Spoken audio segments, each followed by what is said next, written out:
इसमें बाबू सबसे first question उठता है पहले कि एकल संकरण है क्या, मोनो हाइब्रिड क्रॉस किसे कहते हैं।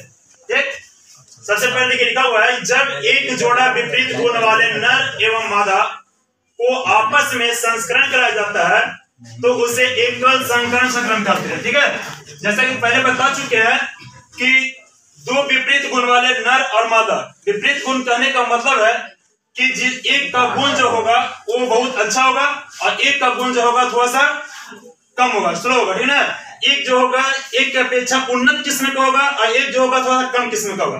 ठीक है, इन दोनों गुणों को अगर आपस में संकरण करा जाता है तो इसे कहा जाता है मोनो हाइब्रिड क्रॉस। ठीक, अब मेंडल साहब ने इसमें दो क्रॉस करवाए थे, एक था मोनो हाइब्रिड क्रॉस और एक था dihybrid cross. Monohybrid cross में इन्होंने सबसे पहले दो पौधा लिया। एक देखिए लिखा हुआ मोनो हाइब्रिड क्रॉस में मेंडल साहब ने एक लंबा और दूसरा छोटा पौधा लिया। ठीक है, एक लंबा पौधा लिया और दूसरा छोटा पौधा, जिससे क्रॉस करने पर F1 जनरेशन होता है प्रथम पीढ़ी। अगर प्रथम पीढ़ी में देखा गया कि सभी जो पौधे थे वो सभी लंबे पौधे प्राप्त हुए। ठीक है, F1 जनरेशन में सभी लंबे पौधे प्राप्त हुए। कैसे प्राप्त हुए? लंबे पौधे। फिर उसको पुनः जनरेशन करने के लिए छोड़ दिया गया, संस्करण करने के लिए वायुमंडल में ऑटोमेटिक छोड़ दिया गया कि वो खुद से संस्करण करे। जब खुद से संस्करण किया गया, देखिए सभी लंबे पौधे को स्वयं संस्करण करने के लिए छोड़ दिया गया तो देखा गया सेकंड जनरेशन में F2 जनरेशन में देखा गया कि 3 लंबा पौधा मिला। 3 जो था वो लंबा पौधा और एक जो था वो बौना पौधा था। ये 3 लंबा पौधा में ऊपर में लिखा भी गया है 3 लंबा पौधा में ये तीनों लंबा पौधा था वो लंबा था और एक जो था वो बौना था। ये 3 में जो था 2 को जो था 3 लंबे पौधे में एक शुद्ध लंबा। ठीक है, एक जो था वो देखिए शुद्ध लंबा का मतलब ये इस तरह से निकलेगा। अभी हम क्रॉस करके दिखाएंगे कि ये 3 लंबा था, इसमें से एक जो था शुद्ध लंबा और 2 जो था वो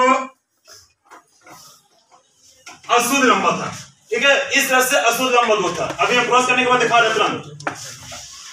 और एक जो था वो प्योर शुद्ध था। प्योर शुद्ध करने का मतलब है इस तरह से क्रॉस करने के बाद आएगा। इसका मतलब होता है कि कैपिटल टी का मतलब लंबा पौधा और स्मॉल टी का मतलब छोटा पौधा।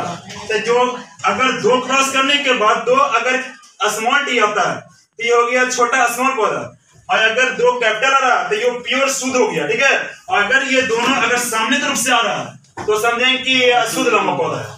ठीक है, अब देखिए इसको क्रॉस करके हम आप लोग को दिखा रहे हैं। देखिए कैसा होता है क्रॉस।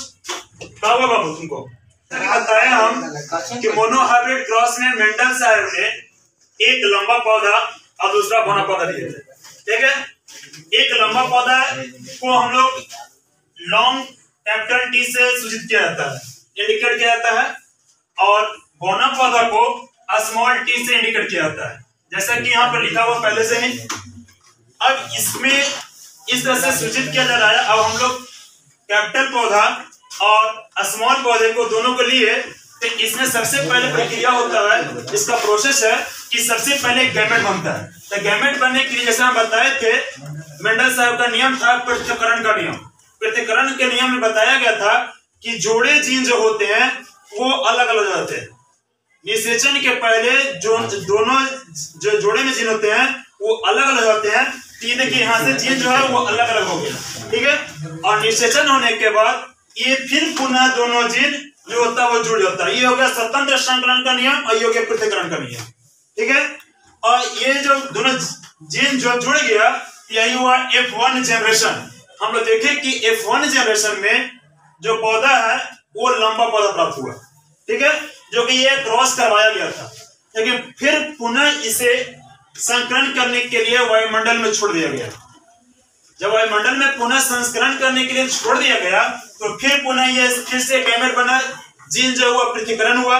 पृथक्करण करने के बाद देखिए यहाँ इसका जीन यहाँ पृथक्करण किया, इसका इधर पृथक्करण किया, और हम लोग फिर क्रॉस करवाते हैं तो क्रॉस करने के बाद देखिए यहाँ गैमेट है, ये पृथक्करण हो रहा है और पृथक्करण करने के बाद ये अलग अलग हो रहा है। देखिए यहाँ से कैपिटल टी और एक टी यहाँ से लगेंगे। ठीक है, तो ये अभी हम जैसे बता दिए कि 2 अगर कैपिटल टी रहेगा दैट मीन्स क्या होगा, लंबा पौधा होगा। ये दोनों कैपिटल टी, एक टी यहाँ से आ रहा है एक टी यहाँ से आ रहा है, दोनों लंबा हो गया। दैट मींस हम लोग कह सकते हैं कि लंबा पौधा है। समझ में आ रहा है? अब यहाँ से एक क्रॉस हम लोग यहाँ लेके आ रहे हैं और इसको छोड़ने बाबू, यहाँ से लेना, फिर इससे लेंगे तो यहाँ से आ रहा है स्मॉल टी और यहाँ से आ रहा है कैपिटल टी। तो ये जब जिसमें कैपिटल टी रहेगा लिखा हुआ तो उसको समझ लेना कि वो लंबा पौधा है। तो ये भी लंबा पौधा है, लेकिन ये शुद्ध लंबा नहीं है, अशुद्ध लंबा है, क्योंकि इसमें स्मॉल टी का चिन्ह आ रहा है, ठीक है, और इसमें स्मॉल टी का चिन्ह नहीं आ रहा है। तो ये हो गया शुद्ध और ये हो गया अशुद्ध। और सही सेम प्रोसेस हम लोग इसको कर लिए, अब हम लोग इसको करेंगे। अब इसको अगर यहाँ से अगर हम मिलाते हैं, स्मॉल टी यहाँ लाया गया और इसका एक कैपिटल टी यहाँ लाया गया, तो ये भी तो लंबा पौधा है, ये भी लंबा पौधा है, लेकिन कैसा? अशुद्ध लंबा है, क्योंकि इसमें दोनों चिन्ह विद्यमान है, ठीक है। उसी प्रकार फिर यहाँ से हम लोग कैपिटल स्मॉल टी यहाँ लेते हैं और स्मॉल टी यहाँ से लेते हैं, तो जब दोनों स्मॉल टी जा रहा है तो ये कैसे है? शुद्ध है, शुद्ध बौना है, क्योंकि इसमें कैपिटल का गुण नहीं है, ठीक है, कैपिटल का गुण इसमें नहीं है। स्मॉल टी, दोनों स्मॉल टी है तो ये प्योर शुद्ध हो गया। तो हम लोग कह सकते हैं ये तीन को जो है, ये तीनों कैसे है? लंबा पौधा, तीनों कैसे है? लंबा पौधा है, ये कैसे है? बौना। तो यही हो गया फेनोटाइपिक रेशियो में लक्षण प्रारूपीय अनुपात, जो हम बाहर की ओर हम पूरा देख रहे हैं कि कौन है बड़ा है और कौन छोटा है। तो ये हम लोग तीन को दिखा बड़ा, ये हो गया लंबा, और ये को छोटा दिखा तो ये बौना हो गया। तो ये फेनोटाइपिक रेशियो का 3:1, ठीक है। और इसको अगर जीनोटाइपिक रेशियो देखते हैं तो ए को जो है वो पूरा प्योर शुद्ध लंबा है, तो वहाँ 1 हो गया। 2 को है जो लंबा है लेकिन अशुद्ध है, तो 2 आ गया यहाँ। और एक जो है ये बौना है लेकिन प्योर शुद्ध है, तो ये भी है 1 हो गया। तो इसको कहते हैं जीनोटाइपिक रेशियो 1:2:1, ठीक है। क्लियर, समझ में आ गया सबको? Yes sir. दिक्कत? No sir. चलिए ठीक है, थैंक यू।